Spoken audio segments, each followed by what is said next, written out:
You can listen to The Professional Left wherever you get your podcasts, on Netroots Radio, or at our very own website, proleftpod.com, where you can also contribute to this podcast. There's a PayPal button at our website, or you can mail us a letter if you want, and or contribution at P.O. Box 9133, Springfield, Illinois, 62791. This is the podcast for the week of October 25th, 2024. It's not safe for work. Recorded live from the Cornfield Resistance, where we have rejected a very lucrative advertising offer from a very terrible person. It's The Professional Left with Driftglass and Blue Gal.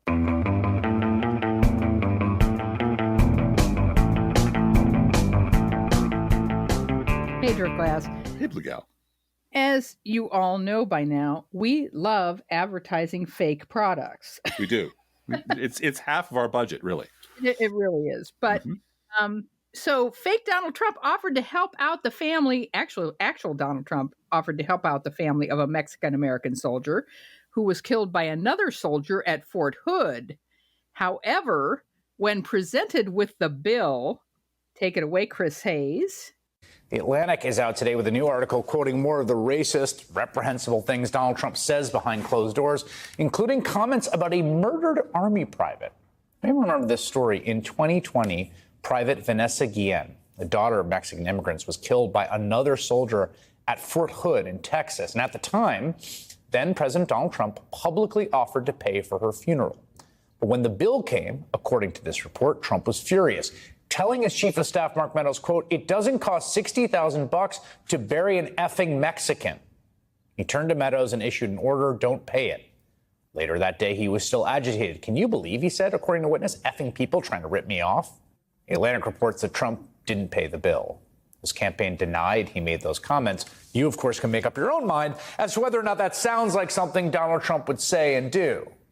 Of course, where normal humans see tragedy, the Trump family sees profit and exploitable grief.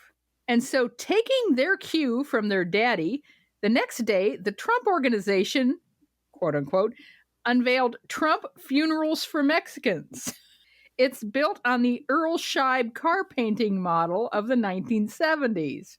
Are you familiar with Earl Scheib? If you're not, listen to this. I'm Earl Scheib. I'll paint any car, any color for just $99.95. No ups and no extras. Yes, the Trump organization will bury any Mexican, any color for $99.95. No ups, no extras. So we turned that very lucrative ad contract down. Yeah. Hey, Blue Gal. Yeah. Cheapo Funerals for Mexicans by Donald Trump. And you just know. You just know in an alternate universe somewhere very close to ours, that's happening right now. Yeah. Because the Trump family are just a Trump bunch of caskets. Yeah. You know, with Donald, you can hear Donald on the inside of the casket for the rest of eternity. For eternity, yes. Well, for an extra $25, you can get, they're eating the dogs, they're eating the cats for the rest of time. Or until the batteries run out. Yeah. They don't talk about the batteries. No. They don't talk about it being solar powered either. No, and they're not lithium batteries. They're cheap ass Harbor Freight batteries that last for a week and then decompose. So, fuck them all. And That's what I poison say. the earth. Yes. Yeah. Oh, Lord. All right. It's good to talk to you, Drift Class. Today is Family Values Day at the Professional Left podcast. If you couldn't tell. So let's begin with Ezra Klein of the New York fucking Times telling women, ladies, please, was life under Trump really so bad? Come on. Anyone worried about pre-existing conditions? Was it really so bad? Come on. Quote, and this is from the transcript of his podcast that was published in the paper. Here is the question Democrats have floundered in answering this year. If Donald Trump is so dangerous, then how come the consequences of his presidency weren't worse? There is this gap between the unfit, unsound, unworthy man Democrats describe and the memories that most Americans have of his presidency, at least before the pandemic. That lovely cruise out the Titanic just before they hit the iceberg. Man, it was great. It was fucking awesome. I don't know where he was living. I mean, I was living for my job. reading Donald Trump's tweets every morning. Yeah. And it was not a happy time. If Donald Trump is so bad, continues Ezra Klein, why were things so good? Why were they at least okay? Unquote. Mm-hmm. Now, I want to be clear. This paragraph is taken out of context. Ezra Klein has an answer to why things weren't so bad under Trump, term one. And the reason is because there were people and guardrails to stop Donald Trump from doing his worst. People and guardrails that will definitely not be there in term two. But when you search Ezra Klein's article for the word women, you will find only two instances, both times when Trump said he loved women, right before launching into a description of Arnold Palmer's penis.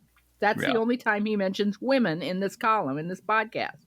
And an article which purports to be about the guardrails that protected us from the worst of Trump does not mention abortion once. Not one time. Goddamn. That is a literal dick move, Ezra. Sure is. Hell yeah. On the other hand, Ezra Klein's New York fucking Times colleague, who we like very much, Michelle Goldberg, joined Democratic strategist Jess McIntosh on the Chris Hayes show this week. And these two women, I wonder if that had anything to do with it, had some very important things to say about what actual voters want when it comes to abortion rights. And this was really interesting. We have this whole clip up at Crooks and Liars. This Republican who's running for Congress in upstate New York is going door to door. Yeah, and she brings a reporter from MSNBC with her. Yeah. Abortion is not the top issue for any of my voters. It's way in the back of their minds. Everyone's worried about inflation. Everyone's worried about the border, etc. This congressional candidate knocks on the door. Old white guy comes out. Tell me, sir, what is the number one issue on your mind? Yeah, if I could wave a magic wand. Right, and fix something on day one, what would you want me to fix? Mm-hmm. He said, I'd like a time limit. He didn't even know how to put it into words, but what he wanted was a reasonable time limit on abortion. And he said 4 months. That after 4 months, you've made up your mind. You're committed. Mm-hmm. But before 4 months, that you should be allowed to have an abortion. That was the first thing out of this old guy's mouth. Yeah. Abortion. It was just perfect. Insane. Perfect. Yeah. The last thing you would expect. And, I wished I had been there. I'm sure a lot of women activists wish they had been there and say, Dobbs is, Roe v. Wade is 3 months. Uh-huh. The state has an interest after 3 months. What? First trimester, it's nobody's business but the woman and her doctor. Yeah. As you always say. That's it. Roe was the compromise. Roe is the compromise. Absolutely. Yep.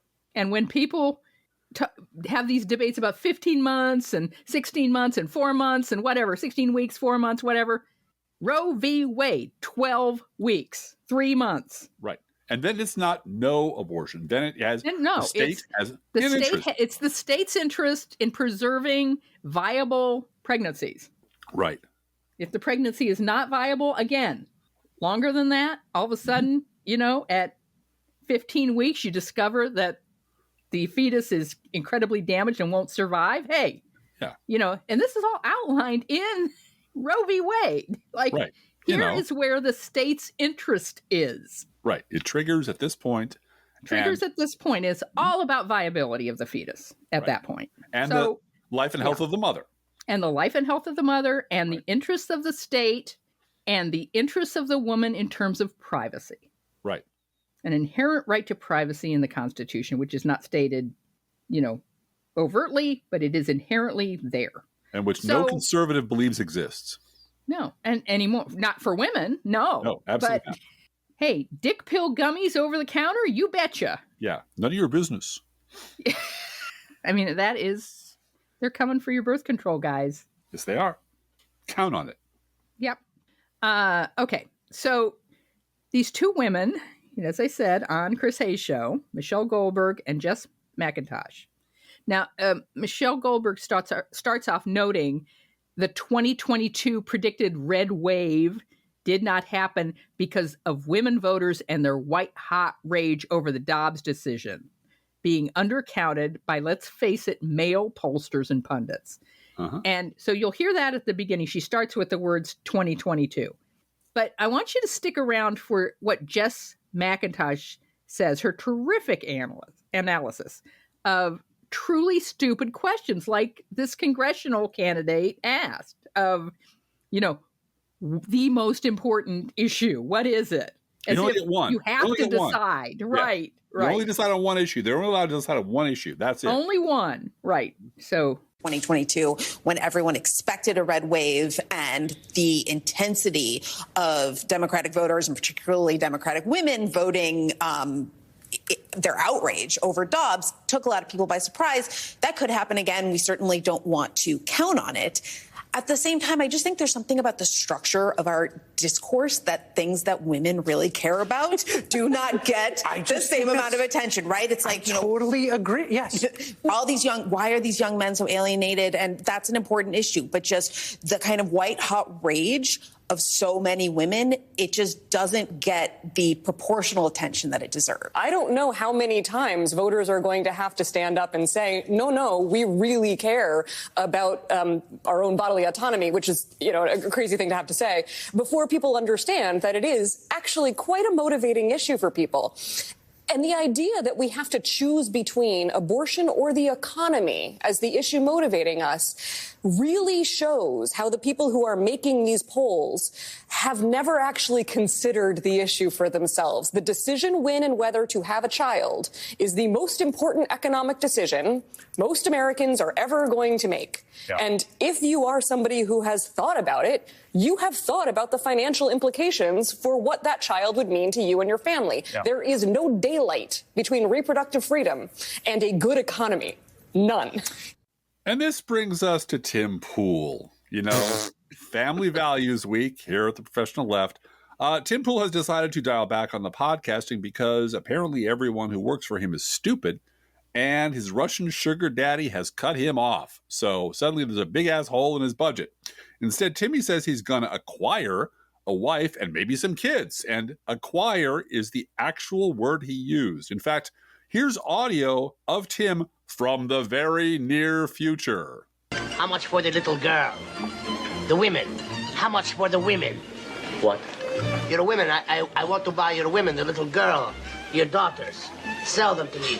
Sell me your children. Maitre D. Maitre D. Yeah, Tim Pool's Goodbye Cruel World podcast this week was hilarious to those of us. And more than one podcaster, and particularly women podcasters, have been all over this. Yeah. We've been podcasting for more than 5 minutes. Mm-hmm. I did a video podcast yesterday where the audio was off. And so all of a sudden, instead of finishing at 5:30, I'm finishing at 8. Because I had to fix the audio on a 15-minute YouTube that, 20 people are going to watch, but that's the job. Right, exactly. This guy, however, Tim Pool, has 2 full YouTube studios and a staff that he said on the air are too lazy to justify having an afternoon show. He said he was like Sisyphus, and my staff is like sitting on the rock that I'm trying to push up the hill. Do you know what happens to rocks when you... wouldn't that crush them? Wouldn't they all be Maybe dead? It would. Tim Pool doesn't understand how wheels work, which is a shame. No. Yeah. Anyway. But that acquire a family line, like you mentioned, Driftglass, that's going to come as a big surprise to his long-term partner, Allison Neubauer, with whom he is expecting a child. Now, his whole tantrum, I don't know if you listened to all of it, Driftglass. I listened to a lot of it. But it just kept reminding me of David Sirota in 2009. Wait a minute. David Sirota, the screenwriter, and Bernie Sanders, the worst comms guy in history? Worst comms director of Bernie Sanders' campaign ever, yes. Yeah. He had a meltdown and announced that, quote, May 31st, 2009 will be my last day as a full-time political blogger. And then in the same post, he wrote that he was still going to the America's Future Now conference and then taking a 3-week family trip to China. After he gets back to the States, his role at the now defunct blog Open Left will be reduced to 1 post a day in the morning, but he will continue to write his syndicated column, his upcoming new book, and monthly articles for In These Times. But he's completely scaling back on political blogging. Right. You know why? Because it's useless. It's pointless now. Oh, yeah. Well, because Obama's president and he's dear leader. And so it's no longer inspiring him as an artist to write about politics. Okay. So, yeah. Of course, it was 2009. It wasn't an election year either, even a midterm year. So, yeah. He's bored with it. All right. Now, look, Tim Pool is quitting podcasting except for his Monday through Friday morning show. 5 days a week. I'm quitting except for 5 days a week. Uh-huh. He's also going to keep up his Friday shows with staff and locals. I don't know if the staff are going to be there after the way he talked about them, and it just goes on, and I'll be doing this and I'll be doing that, but I'm totally scaling back. This may be the last afternoon podcast you ever hear from me, but maybe not. Can I just say it reminds me of The Jerk? I'm leaving, not taking anything with me except this chair. This thermos, right. And this barometer. And, just exactly. Fuck you. Just leave already. No, he can't. Right. Mm-hmm. It's the same immature narcissism that says you have to say out loud all the stuff you're pulling back from because family. And I guarantee you what is happening in both of these instances is your wife and likely your in-laws want money coming into the house. And this is your way, young man, of putting them off. Mm-hmm. And saying, okay, I'll announce to everyone that I'm quitting. But I'm going to do this, and I'm going to do this, and I'm going to do this, and I'm going to do this. Mm-hmm. Now, Tim Pool's pregnant girlfriend, and I would also add probably his staff, are likely surprised that, $400,000 a month that he was getting from the Kremlin is no longer there. What? I'm sure my friend knew about the $400K, but I also suspect the staff didn't. Yeah. And he was hiring people for $18 to $21 an hour to work for him on his YouTube studio. Mm-hmm. And all of a sudden they learned that he was bringing in $400K a month from the Kremlin. Uh-huh. With which, by the way, he bought a skateboard park. Sure, like you do. Mm-hmm. I mean, he should have talked to Saul Goodman about laundering that money smarter. Some other way. Laundromats and car washes, Blue Gal. I'm telling you. But the pregnant girlfriend, I'm sure, is very upset that the $400,000 a month isn't there anymore. Mm-hmm. And as I always say to Driftglass, I'm a podcaster's wife. I don't work. Yes, you do. But sorry for the hole in your business plan, Tim. And, I think, again, his staff is slacking because they just learned how much money he was taking in and they didn't get any of it. Yeah. That's, and speaking of moral invertebrates who, need to take a long break from what they're doing, on Tuesday, we did talk about a moral invertebrate named Bret Stephens, also known as Brett Bug, to those of us who've been around the block a few times, who works at the New York fucking Times because I guess Ben Shapiro was out of their price range. We can't afford Shapiro, so I guess we're going to hire this asshole. Yes, and he is just about that awful. He uses bigger words, but he is just about that terrible. Anyway, on Tuesday of this very show, this very podcast, we mentioned how Stephens had found himself backed into a corner where he felt there was no escape but to very, very reluctantly, and I emphasize very reluctantly, endorse Kamala Harris long after any sentient creature on Earth had stopped caring about anything Stephens had to say about anything. And this is a quote from Stephens, quote, "It's 99.999% vote against Trump and a 0.001% vote for Harris." Got it? Then he went down this long list of bullshit excuses why he doesn't trust her and thinks she's incompetent, that she's some kind of sleeper cell for a radical left, which is news to me, and that her existence will only make the right stronger, will turbocharge them. He didn't add, because they're fucking racist, because you can't say that stuff in the New York Times and be Bret Stephens and keep your job. So was that enough to decontaminate Stephens with, "I swear to Republican Jesus, I'm not a liberal," disinfectant, enough to give him a good night's sleep? And the answer is, of course not. Now, if you are a fan of Parks and Rec, you are probably familiar with the work of Nick Offerman and his character Ron Swanson. And you remember when Ron Swanson was being told to eat a banana once in a while, every now and then, goddammit. And the only problem I see is that your potassium's low, so just eat a banana once in a while. No, thank you. I live the way I live. I eat the things I eat, and I'll die the way I'll die.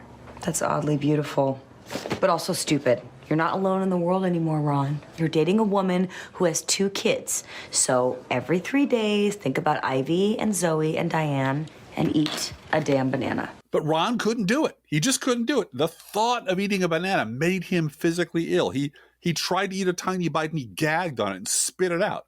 Finally, he hit upon a solution. He picked up a big, greasy lard bomb from Paunch Burger and mashed a little piece of banana into the middle of it to hide the taste. And that did the trick. And that's how Stevens is coping with making his endorsement.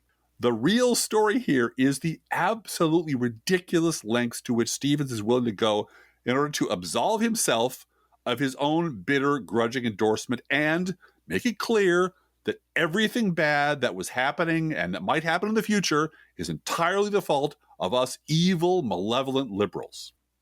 Yep. Stevens conceals his endorsement of Kamala Harris for president inside a big, greasy lard bomb of unhinged contempt for us Democrats.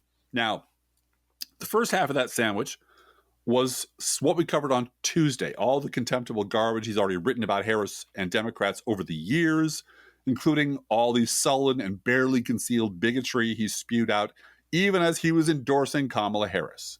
But the other half of the sandwich, well, that came the very next day. It was a long screed making sure everyone knows who will be to blame if Trump wins. Quote, there's one main culprit if Donald Trump wins, unquote. And can you guess who that is, Blue Gal? Can you take a wild guess who's to blame for Trump winning if he wins? Mickey Mouse. You're awfully close. You're terribly close. You're warm but not hot. No, it's us. It's right, kids. It's us. Liberals. We're to blame because we're always to blame for everything. This is a quote. I'm going to start quoting from the article now, so hold on. Quote, there's truth in all of it. He's referring to other people who have marginal responsibility that he quoted before that. But back to him. But it lets off the hook the main culprit, the way in which leading liberal voices in government, academia, and media practice politics today. Unquote. That's him blaming liberals, setting the whole thing. He blathers on for another few hundred words like this. Quote, the politics of condescension typified by Barack Obama's suggestion this month that black men might be reluctant to vote for Harris because they just aren't feeling the idea of having a woman as president, unquote, blah, blah, blah, blah, blah. Stevens very clearly means that Obama is being uppity, that Obama doesn't really know his place. And can you ever get enough of extremely privileged, extremely Caucasian narcissists like Brett Stevens white-splaining to the first black president how he should talk to black men? You know, it's like 2011 all over again, Blue Gal. Stevens was also very cranky at all the name-calling. Man, us liberal name-callers are why Trump, you know, if he wins, the reason why. You mean like Little Marco? Is that what he's talking about? No. He's not talking about the millions of names and slanders and asshole behavior that Trump has engaged in and engages in every fucking day. No. Of course not. The real villains here are the liberals like us who say, you know, true things about the voters in Stevens' party that Stevens does not want to hear and doesn't have to hear because he works for the New York fucking Times. Quote, the politics of name calling, which happens every time Trump's voters are told they're racist, misogynist, weird, phobic, low information, or most recently supporters of a fascist. Well, okay, unquote. Wait a minute. What about vermin poisoning the blood of our country? La, I cannot hear you. La. That's not happening. La. That doesn't count. Only liberals name calling. And you know what? I hate to break it to you there, bucko, but his voters are racist and misogynist and weird and phobic and low information, and they support a fascist. They're also gun nuts, xenophobes, homophobes, and morons. So you left off a bunch of shit there, pal. Yes, it's us dirty, rotten liberal scoundrels, Blue Gal, who call Trump a fascist like, I'm checking my notes now, Donald Trump's White House chief of staff. Uh-huh. Well, yeah. Quote, John Kelly, the retired Marine general who was Donald Trump's White House chief of staff, entered the 2024 fray in stunning fashion, saying the former president fits, quote, into the general definition of fascist, and one of the, quote, kind of generals Hitler had in a series of interviews published Tuesday, unquote. And I'll check notes again. Oh, the chairman of the Joint Chiefs of Staff under Donald Trump, quote, we've got to stop him, Milley said. We have got to stop him. By you, he meant the press broadly. He is the most dangerous person ever. I had suspicions when I talked to you about his mental decline and so forth, but now I realize he's a total fascist. He is the most dangerous person to this country.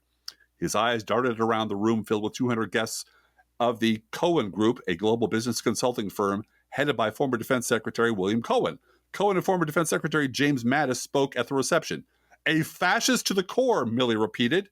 I will never forget the intensity of his worry, unquote. And the rest of this very long, very hateful, very lie-filled screed by Stevens was just as bad or worse than that. He goes on and on about how liberals are to blame for everything. And the worst part of it is that this is exactly what A.G. Schulzberger hired him to do. Abso-fucking-lutely. That's why he has the job he has. He is there to put a high-gloss New York Times polish on every insipid, racist, MAGA talking point, and then personally vouch for the rectitude and honesty of the GOP bigots and imbeciles that make up the base of Stevens' Republican Party. Period. Mic drop. Full stop. Are we done now, Blue Gal? Are we done? No. I think we should do a news roundup, Drift Glass. I think we should clear the palate with a lovely news roundup. So let's rock and roll. The Bidening continues, and the Biden administration proposed a rule requiring private health insurance plans to cover over-the-counter birth control at no cost to patients. Now, the point is here, I was confused by this, because prescription birth control is already covered under the ACA. But this is over-the-counter birth control. Daily pills, emergency contraceptives, and condoms. The rule is subject to a 60-day public comment period, and if finalized, would be the most significant expansion of contraception benefits in more than a decade. The rule would expand access for 52 million women of reproductive age covered by private health plans. Hell yeah. At last count, Donald Trump has made more than 100 threats to investigate, prosecute, imprison, or punish his perceived opponents since 2022. As part of a campaign to exact retribution, Trump has repeatedly threatened to use federal law enforcement to prosecute Harris and Biden, as well as the prosecutors, judges, and courtroom staff connected to the prosecutions against him for election interference, illegally retaining classified documents, and business fraud, promised televised military tribunals, and suggested he will imprison journalists. Cool. But not a fascist. Don't call him a fascist. Here's a feel-good story for you. Yeah. A federal judge ordered Rudy Giuliani to turn over most of his possessions, including cash, jewelry, and his New York apartment, as part of the $148 million defamation judgment he owes to two former Georgia election workers. Giuliani has 7 days to turn over his possessions to a receivership controlled by Ruby Freeman and Shay Moss. Once the transfers are made, the two election workers can begin selling the assets. I really hope they decide to live in that apartment. Yeah. Or, sell tickets to come through it. Furthermore, the judge also said the two could sue Trump for the $2 million he owes Giuliani in unpaid legal bills. That's so sweet. Giuliani's only asking to be able to keep the booze. Please let me keep the alcohol. That's all I live for. He'll just drink it all before they get there. Yeah. The Justice Department warned Elon Musk that his $1 million sweepstakes giveaway to registered voters in swing states may violate federal law. And I have a problem with the word may, which is, you're the Justice Department. I've seen a lot of movies about lawyers. You have rooms full of law books and such. Can't you look it up and decide whether or not it's true, as opposed to, it might be true, might not.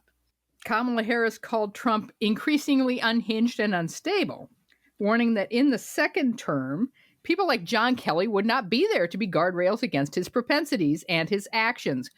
Those who once tried to stop him from pursuing his worst impulses would no longer be there and no longer be there to rein him in. Mm-hmm. I found one of the most interesting nuggets this week was from Reince Priebus. Oh, Reince and it's Priebus? in some of the documents that are coming out.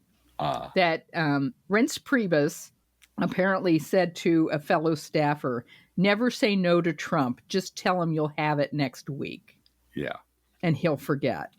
Yeah. Which is kind of ironic given that he uses Trump uses the 2 weeks excuse and the media forgets. Excellent. For everything. Well, he knows who he's playing to and he knows it works. And why should he have to remember anything past a week? Everyone will forget if I just say, so what the hell? Right. So Reince Priebus had a technique for dealing with this toddler in the White House. I'm sorry, I missed. Just tell him next week. I meant to say Reince Pubis, but that's there you go. That's just a dirty joke involving Arnold Palmer's penis. So never mind.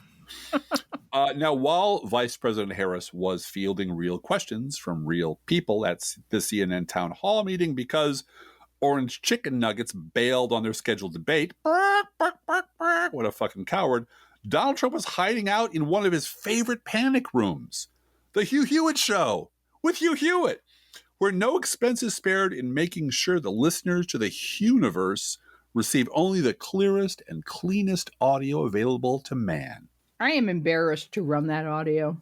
I know. You have a very tough choice the day after you take the oath of office, or maybe even. You're either going to have to pardon yourself or you're going to have to fire Jack Smith. Which one will you do? Oh, it's so easy. It's so easy. Like, he's a crooked person. We had a brave, brilliant judge in Florida. She's a brilliant judge, by the way. I don't know her. I never spoke to her. We had a brave and very brilliant, and what she has suffered through with these animals. She was listening to why you're putting out statements. She doesn't move fast. She doesn't that well. She moved fast. But the fact is, and the big case was that case, the this case. You even said, "Oh, that's the big case." We won the yes, I did. Case. We're in the process of all the other cases. I think even sometimes when we have to go to, we got immunity at the Supreme Court. It's so easy. I would fire him within 2 seconds. Will you pardon Hunter Biden? I wouldn't take it off the books. See, unlike Joe Biden, despite what they've done to me, what they've done after me so vicious, despite what, and Hunter's a bad boy. There's no question about it. He's been a bad boy. All you have to do is see the laptop from hell. But I happen to think it's very bad for the country. I think you know this, but most people don't because most people aren't of your talent. I could have gone after Hillary. I could have gotten Hillary Clinton very easily. And when they said lock her up, whenever they said lock her, they start doing 30,000 people, lock her up. What did I do? I was to take it easy, just relax. We're winning. Take it easy. I could have had her put in jail. And I decided I didn't want to do that. I thought it would look terrible if you had the wife of the president of the United States put in jail. I thought it would be very bad if you did that. And I made sure that it didn't happen, okay? I thought it would be bad. What I didn't know is that they were going to play with me. Who thinks that? I didn't see it coming. 2 impeachments. I did not see it coming. Now, they will impeach you again on day one if you fire Jack Smith or you pardon yourself. Are you prepared to be impeached again and again and again if they have the House? Because they just will. No, I don't think they should be able to fire Jack Smith. Jack Smith is a scoundrel. He's a very dishonest man, in my opinion. Very dishonest man. And they picked a mean man. He's a mean man, but his problem is he's so mean that he always goes too far, like the raid of Mar-a-Lago. I'm going to sue them. I am suing them, but I'm suing them for raiding Mar-a-Lago. They went into my young son's, and they went through his clothing. They went through my wife's, and they went through. But nobody was willing to tell him his phone didn't work. Well, and I'm continuing now. Yeah. The upshot of that choppy mess is that Aileen Cannon is apparently the greatest judge since Solomon, and Trump will fire Jack Smith within 2 seconds of Trump's first day in office. But not a fascist. Don't call him a fascist, because it'll make the morons mad. And Brett Stevens can't tolerate the fact that you call him a fascist and make the morons mad. One of the things I'm in charge of at Crooks and Liars is our annual Crookie Awards. Uh-huh. And finding the worst things of the year and the best people of the year, good guys and bad guys and so forth. And I guarantee you this next one is going to wind up getting a crookie. I will tell you that we never give a Crookie Award to Donald Trump. No. He gets nothing, sir. He gets nothing. Well, it's like back in the day, Walter Payton being on the Pro Bowl or being, Right. his name is pre-printed on the ballot. He's Right. going in. No, but Trump gets no mentions in our Crookie Awards because he's already the worst. But I guarantee you this next story is going to win a Crookie. Yeah. Fox News' Brian Kilmeade tripping over his dick so hard that it was painful to hear, losing a wrestling match with the English language, trying to explain why praising Hitler's generals was a good thing.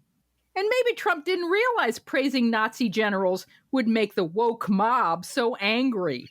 And then you factor in the fact that he runs his own company, coming from the business world, the first one we've ever had. It's not even a public company. And then he obviously has frustration. And I could absolutely see him go, now, you know what? It would be great to have German generals that actually do what we asked them to do, knowing that's maybe not fully being cognizant of the third rail of German generals were Nazis and whatever.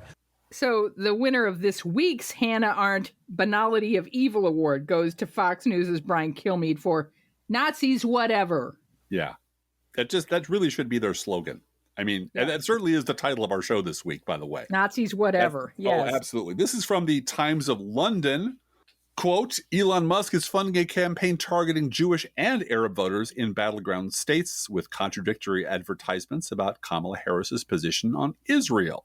You probably already heard this. Over recent days, social media ads claiming that the Democrat is a staunch supporter of Israel have flooded accounts in parts of Michigan with a high Arab population. At the same time, Jewish communities in the swing state of Pennsylvania have received ads alleging that, quote, two-faced Kamala Harris stands with Palestine, not our ally Israel, unquote. Both of those things cannot be true. Well, to the tiny, tiny brains of swing state voters or swing voters, who knows? I mean, we're not dealing with people who are the brightest bulbs in the box, and they're not reaching us. The idea is to target populations. Target very specific people. Yes. With specific lies that will make those people angry enough to go to the polls. Yep.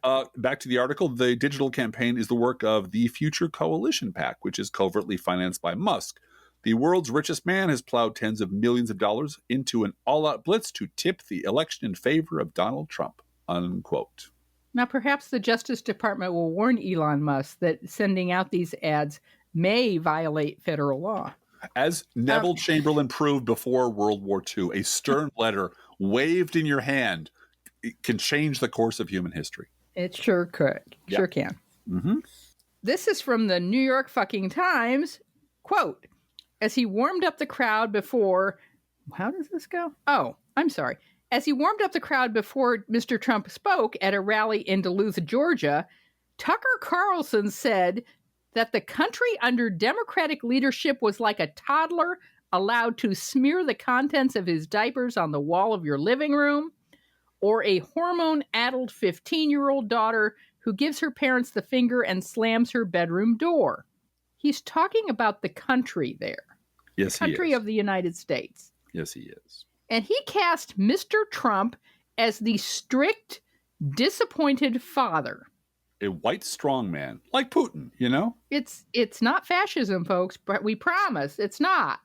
Here again is Tucker Carlson. When Dad gets home, you know what he says? You've been a bad girl. You've been a bad little girl, and you're getting a vigorous spanking right now, Mr. Carlson said.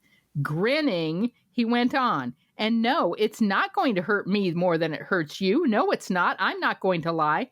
This is going to hurt you a lot more than it hurts me, and you earned this. You're getting a vigorous spanking because you've been a bad girl, unquote. And the crowd cheered, and some shouted, Daddy's home, when Trump arrived on the stage.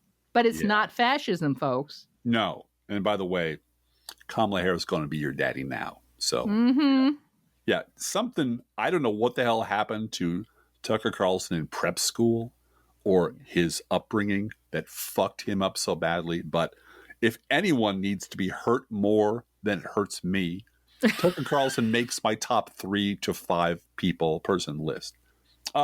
This is from a magazine called Chron, C-H-R-O-N. I think it's the Houston Chronicle. It's their entertainment division, I think. I'm not sure, but it's the story that matters, not the title. Quote, Beyonce is turning a Kamala Harris rally into Houston's hottest concert. Rumors have swirled about Beyonce joining Harris on the campaign trail previously. It's finally happening. Also, Beyonce's mother, Tina Knowles, and Texas country icon Willie Nelson will join her on stage. Harris's visit to Houston comes as a surprise, as early voting has already started, and Texas has historically been a Republican stronghold. U.S. Representative Colin Allred, who is running against Senator Ted Cruz, will also be in attendance, as will Harris County Judge Linda Hidalgo. I would characterize this as pretty historic, that we don't see this very much. Brandon Rottinghouse, University of Houston political sciences professor, said. He told Cron earlier this week when asked about Harris's visit, it really does signal that there's this kind of change in terms of how the Democrats nationally see Texas. And I would add, it's really smart. She has the time, and the money she has the time and the money to do this, and she's doing it, and she's forced. And by the way, her on stage with Beyonce is not going to be a Texas story. It's going to be a national story. She could do it anywhere. That's a national story. Yeah, but doing it in Texas is like, I'm doing this right in your backyard. I'm taking this right to you. Bless her heart. And that has been a theme throughout these months that Harris has been the nominee. Absolutely. Which is, I'm not afraid to go on Fox. I'm not afraid to go to Texas. I'm not afraid to go right in your face to the belly of the beast. I'd like to debate and talk again. to your voters as if they're human beings. Right. I'm not going to be insulting. And I said this to you yesterday. Harris is really presenting herself as a leader, as someone with guts, but also as someone that you can bring your problems to. Yep. Someone who has a to-do list, and the to-do list is all about you as an American. By contrast, Donald Trump has not been in Wisconsin in over 14 days. Mm-hmm. And I tweeted out 2 days ago, where the hell is J.D. Vance? Now, he was out on the stump yesterday. Yeah. But I hadn't seen him in the news for the whole weekend. No. In the final stretch of the campaign, Donald Trump is making anti-trans bigotry by far the biggest issue in his advertising. Yep. He's spending almost 6 times more on anti-trans freak out the morons ads compared to the much bigger issue of the economy, this report says.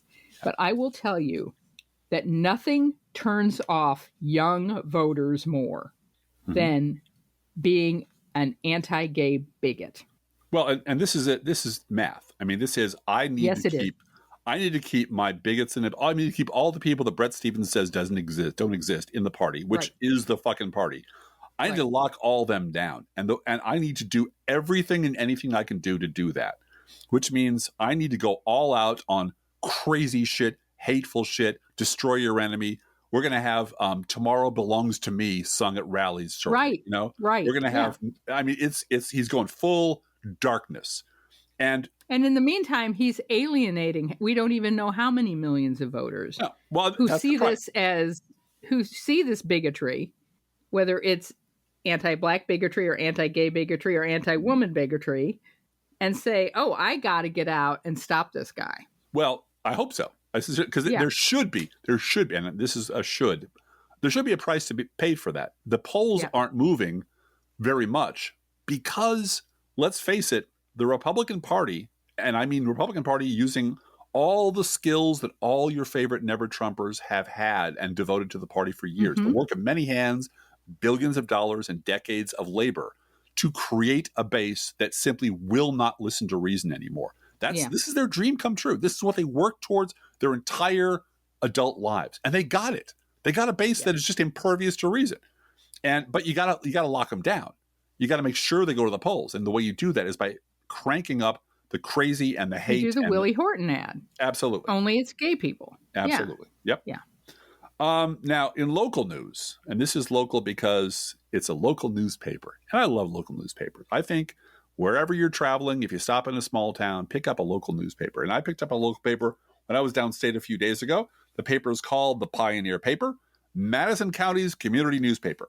And if you don't know the geography, Madison County is about 70 miles from here, much closer to Missouri, both geographically and ideologically. So that's kind of important here. Now, you find papers like this in little racks by the doors of a lot of small businesses in a lot of small towns.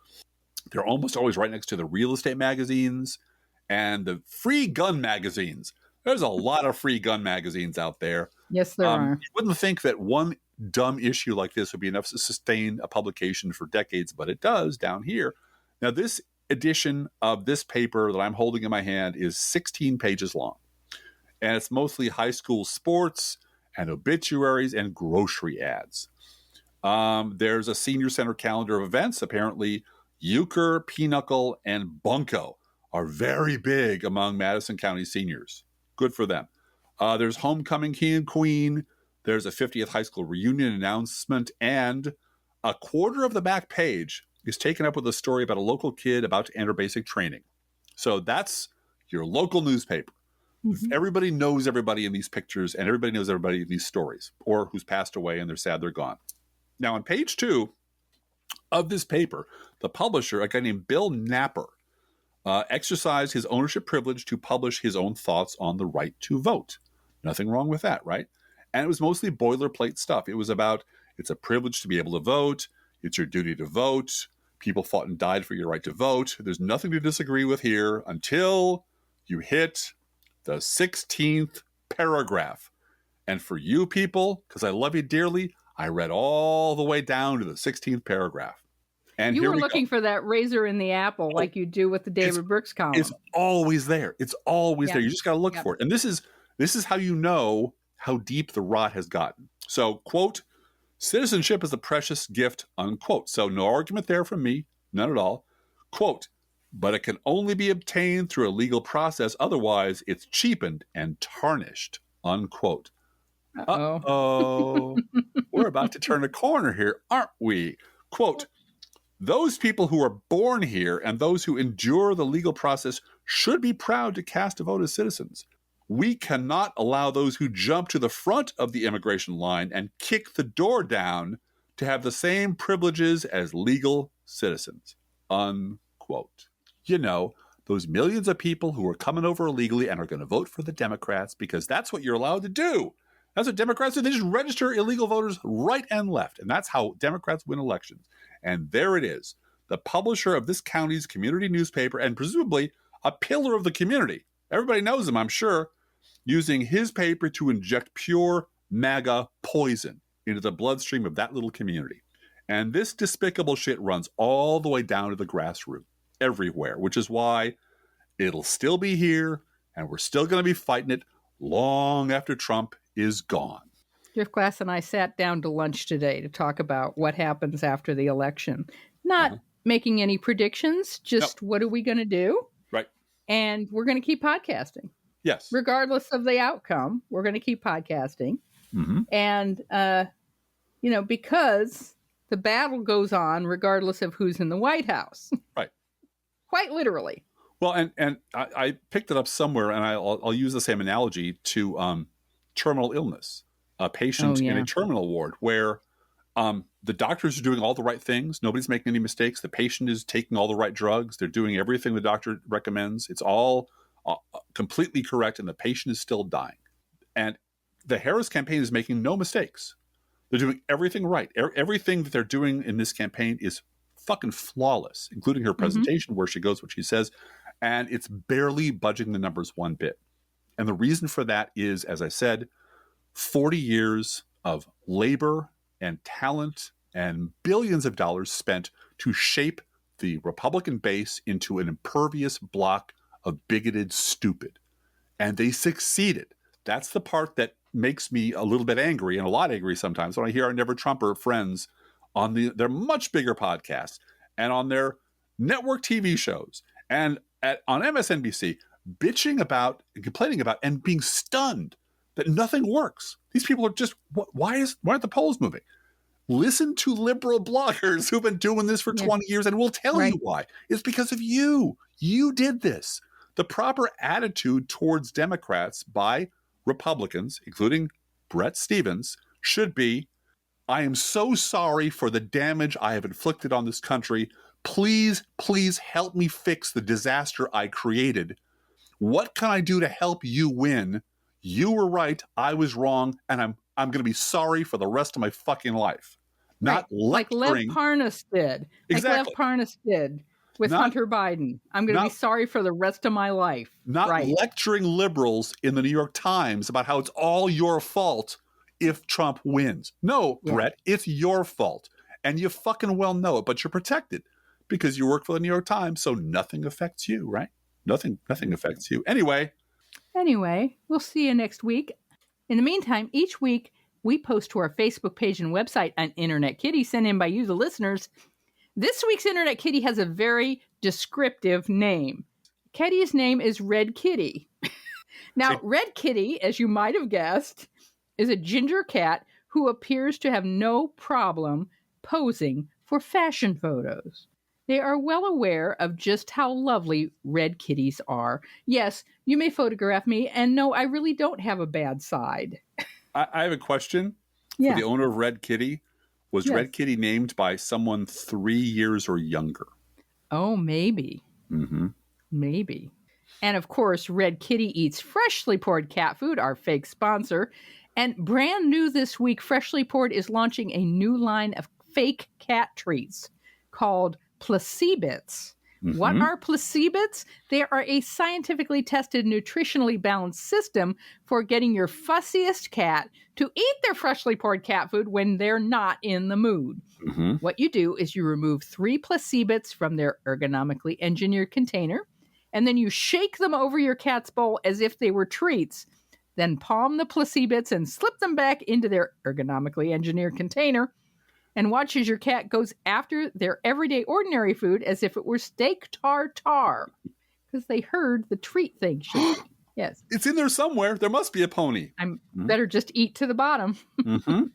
Whether you serve pet store perfection or dollar store direct, your cat will sit on the kitchen floor and demand that the food they eat is only freshly poured. Freshly poured, freshly poured. Oh, my Lord, it's freshly poured. And you can visit Red Kitty at our Facebook page or website, proleftpod.com. And you can send your Internet Kitty, dog, or other pet to us at our email address, proleftpodcast@gmail.com, where you can also write to both of us. Feel free to write us. We love hearing from you. Be aware that if you write to us at any of our addresses, we reserve the right to read your email or U.S. Postal Service.